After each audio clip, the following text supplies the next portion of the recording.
Hello, welcome to the update. I'm Susie Thompson. 7 out of 10 men who went on to kill their female partners had previous contact at least twice with the police, legal system or child protection. A team from Monash and Liverpool universities has sifted through 10 years of sentencing records around Australia, and they've found that of the 235 men who killed their female partners, 1 in 5 was on bail or on parole at the time of the death.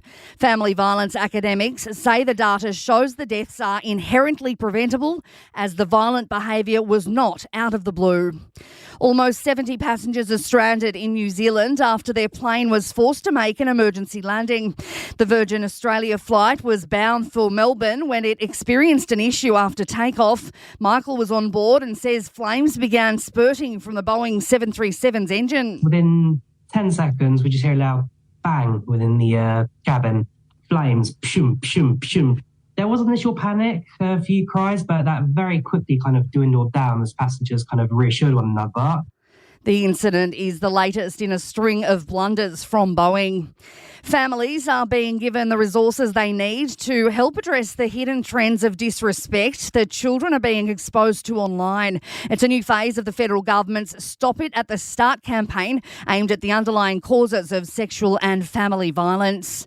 A notorious Western Australian sex offender has been charged with 2 new offences in the midst of his fight to be released from prison. Gary Narkle is currently being held under WA's high-risk serious offender laws after committing multiple sex offences over the last 4 decades. A Supreme Court review into his release has been halted by the emergence of 2 new historical sexual assault charges. Narkle will face court later this month. The Chinese Premier will attend a roundtable with dozens of business executives on the final day of his trip to Australia. Li Chung is wrapping up his diplomatic visit in Western Australia. Some of the nation's highest paid public servants are about to earn more than $1 million a year.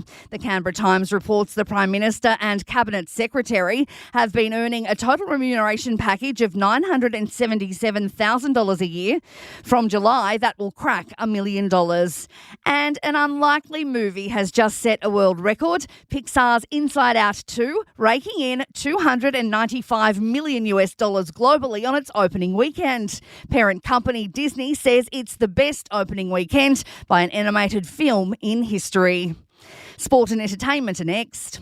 In sport, Maroons coach Billy Slater is again being forced to defend his selection decisions over Selwyn Cobbo. Queensland's gamble to name the Bronco on the bench proved a masterstroke in the Origin Series opener after Reece Walsh was ruled out with concussion.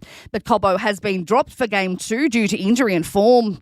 Giants young gun Harvey Thomas has been named the AFL's Rising Star nominee for round 14. And at the Men's T20 Cricket World Cup, New Zealand has beaten Papua New Guinea by 7 wickets.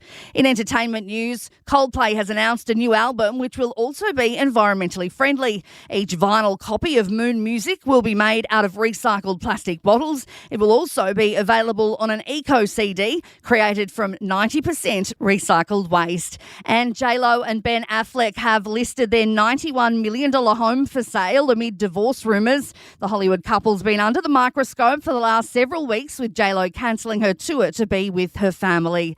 And that is the latest from the Nova podcast team. We'll see you later on for another update. I'm Susie Thompson.